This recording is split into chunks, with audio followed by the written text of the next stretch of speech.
Bismillahirrahmanirrahim. Assalamualaikum warahmatullahi wabarakatuh. Perkenalkan, nama saya Dita Pratiwi Japar. Saya dari kelas 1 BPKSD dengan NIM 151421046. Alasan saya membuat video ini yaitu untuk memenuhi ujian tengah semester mata kuliah pengantar pendidikan di bawah asuhan Ibu Dr. Asmi Ilham SPD MSI. Langsung saja untuk pertanyaan pertama, yaitu dalam teori pendidikan, hakikat manusia dibedakan dalam 4 dimensi kemanusiaan.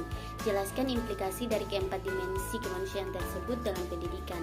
Jawabannya yang pertama itu, manusia sebagai makhluk individu. Dalam konteks pendidikan, manusia sebagai peserta didik dipandang sebagai subjek, yang berarti peserta didik mempunyai hak asasi untuk menjadi dirinya sendiri. Yang kedua, ada manusia sebagai makhluk sosial. Dalam konteks pendidikan, manusia selain sebagai makhluk individu juga diposisikan sebagai makhluk sosial atau mutualisme. Pendidikan bertugas untuk menempatkan kedua kutub dikotomis tentang manusia agar seimbang, sehingga eksistensi manusia sebagai subjek tidak menghilang. Yang ketiga yaitu manusia sebagai makhluk susila. Manusia yang bersusila mampu memposisikan dirinya sebagai peserta didik yang baik dalam sekolah, mampu menaati dan melaksanakan norma-norma di sekolah sehingga tercipta hubungan baik antar anggota atau warga sekolah. Contohnya, berlaku baik dan sopan terhadap guru dan teman di sekolah. Yang keempat, ada manusia sebagai makhluk religi. Sebagai makhluk religi, manusia mempercayai adanya Tuhan sebagai sang pencipta sehingga segala tindak tanduknya didasari oleh nilai-nilai ketuhanan yang dimiliki. Pertanyaan yang kedua, ada salah satu komponen yang memungkinkan terjadinya proses pendidikan adalah tujuan pendidikan.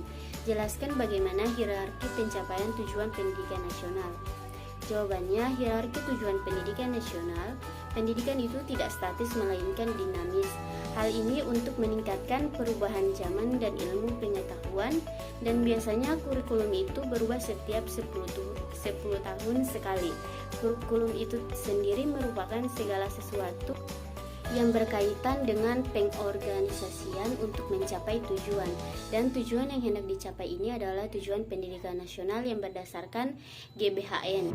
Dan melanjutkan pembahasan sebelumnya mengenai definisi psikologi pendidikan dan manfaatnya bagi dunia pendidikan, maka kali ini saya akan membahas mengenai hierarki tujuan pendidikan nasional. Adapun hierarki tujuan nasional yaitu tujuan pendidikan nasional ini menurut GBHN tahun 1988 adalah manusia Indonesia yang beriman dan bertakwa terhadap Tuhan Yang Maha Esa, berkualitas, mandiri, mampu membangun dirinya dan masyarakat sekelilingnya, serta dapat memenuhi kebutuhan pembangunan nasional dan bertanggung jawab atas pembangunan bangsa.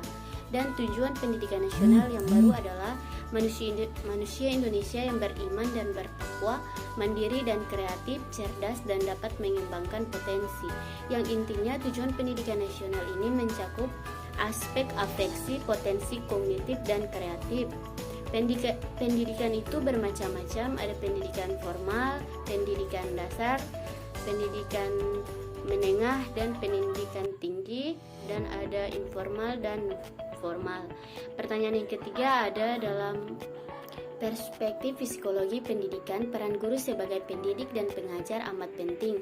Jelaskan peran tersebut dan berikan analisisnya. Jawabannya, peran guru dalam perspektif psikologi dapat diketahui bersama bahwa psikologi merupakan suatu disiplin ilmu yang sangat dibutuhkan oleh dunia pendidikan, baik institusi formal maupun non-formal.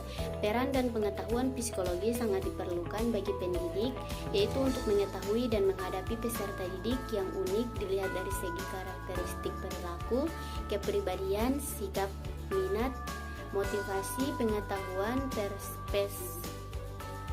persepsi, daya pikir, inteligensi, fantasi, dan berbagai aspek psikologis lainnya yang berbeda antara peserta didik yang satu dengan peserta didik yang lain.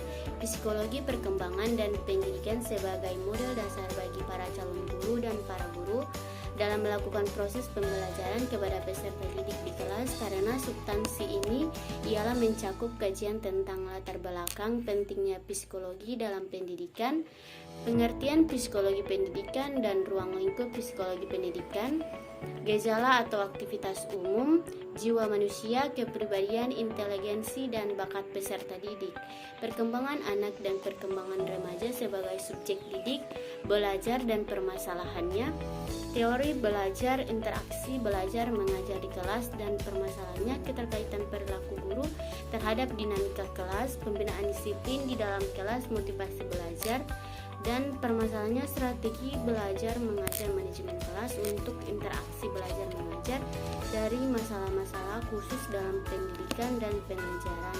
Peranan psikologi pendidikan bagi pendidik. Seorang pendidik tidak hanya dituntut untuk menyelesaikan tugasnya dalam pentransferan ilmu atau nilai saja kepada peserta didik, namun ada hal penting yang harus diketahui oleh seorang pendidik yaitu mengetahui kondisi peserta didik dalam sudut pandang psikisnya, karena hal itu akan mempermudah seorang guru mengetahui karakter murid-muridnya dalam proses belajar mengajar, baik dari latar belakang siswa sampai daya serap siswa yang berbeda-beda.